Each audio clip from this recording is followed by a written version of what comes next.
Every day, traumatic injuries occur in public spaces, and the first few minutes are crucial in saving a life.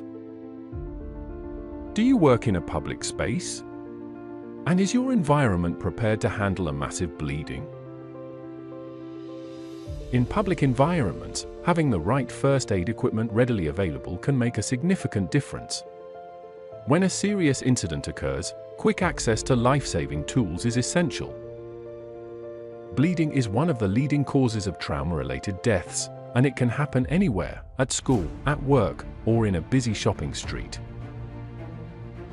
Preparedness is a responsibility shared by everyone in these environments. Just as defibrillators are positioned for easy access, bleeding control equipment should also be available to all.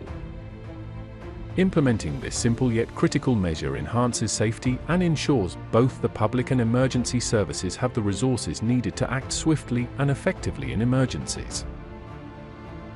Taking action today is vital. Ensure that your environment is prepared to handle any crisis. It's not just about having equipment, it's about fostering a sense of security for everyone. For more information about bleeding control and effective solutions, visit our website. Together, lives can be saved.